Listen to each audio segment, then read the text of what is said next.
I know many Londoners will be feeling scared. I want to be clear, everyone, no matter their race, faith or background, is welcome here. Sadiq Khan blocks Tommy Robinson Free Speech Festival after London protest sparks backlash. You're not going to believe this one. London has just been thrown into yet another free speech storm, and this time, the mayor himself is at the center of it.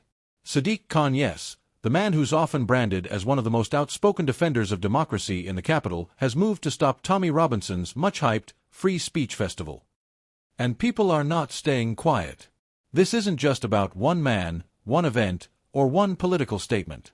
It's about the boundaries of speech, the role of protest, and the power government leaders hold over public spaces. Let's break it down. Over the weekend, London was shaken by a wave of protests, loud, chaotic, and deeply polarizing. At the heart of it all stood Tommy Robinson, the controversial figure who's been in and out of headlines for years. Supporters see him as a crusader for truth, a voice calling out political correctness gone too far. Critics, on the other hand, say he represents division, anger, and dangerous rhetoric. Against this backdrop, Robinson announced a free speech festival.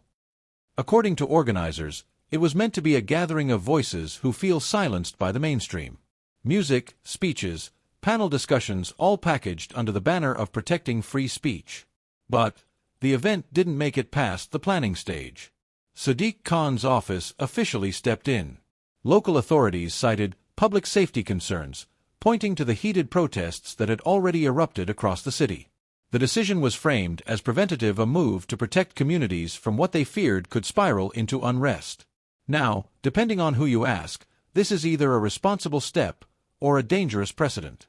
One opposition MP was quick to comment, telling reporters, "If government leaders can shut down events simply because they're controversial, where does it stop? Today it's Robinson, tomorrow it could be anyone who disagrees with the mayor." On the other side, community activists praised Khan's decision. One activist told a local radio show, "This isn't censorship. It's common sense. Londoners have seen enough division, we don't need a festival that stirs the pot even further." And the public split right down the middle. Comments flooded social media. One user tweeted, "This proves free speech is dead in London." Another fired back, "Freedom doesn't mean freedom to incite. The mayor did the right thing." This isn't just about London. The debate over free speech, who gets to speak, who doesn't, and who decides, is raging across democracies worldwide. From South Africa's university campuses, where student protests shut down controversial speakers, to the United States, where tech giants face accusations of silencing political voices, the question is the same. Where is the line between freedom and protection?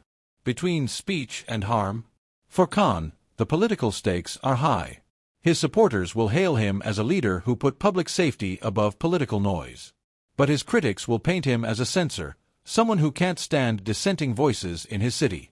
And with London already a city of deep divides, cultural, political, generational, this decision is bound to linger in the headlines. Meanwhile, Tommy Robinson isn't exactly retreating. He went live on social media, blasting the decision as proof that the establishment fears him. He told his audience, "They don't want us to speak. They don't want you to hear what we have to say. That should tell you everything you need to know." Predictably, his followers echoed the same.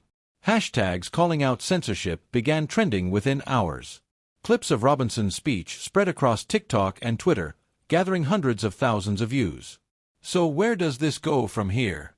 One senior political analyst put it bluntly, "If this festival had gone ahead, it might have drawn a few thousand people. Now, by banning it, they've given Robinson 10 times the publicity." And that's the irony, isn't it? By trying to silence an event in the name of stability, officials may have amplified the very movement they wanted to contain.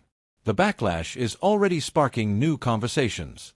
Free speech advocates are demanding a clearer framework for when and why events can be blocked. Civil rights lawyers are raising questions about whether Khan overstepped his authority.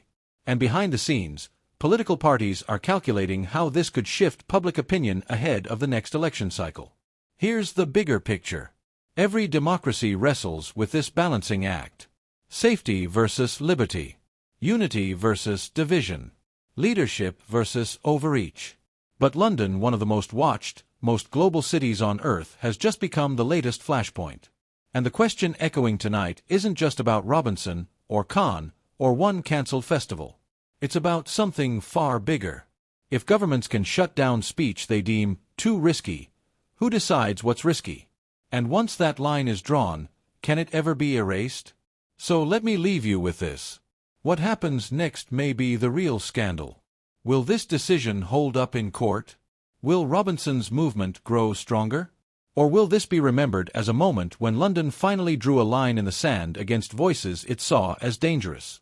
Because one thing is certain, the fight over free speech in the UK is far from over. And tonight, the world is watching.